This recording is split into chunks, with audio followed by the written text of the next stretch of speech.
I need in Shona gets translated to either one of these two options, which is ndiri kuda or ndinoda.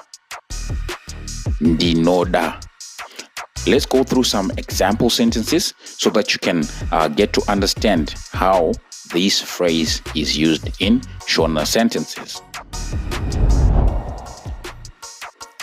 I need water. In Shona, it becomes ndiri kuda mvura. Or the other alternative, which is ndinoda mvura. So I'm sort of giving you both translations of the phrase I need, so that you can understand how both of them are used, but they are more or less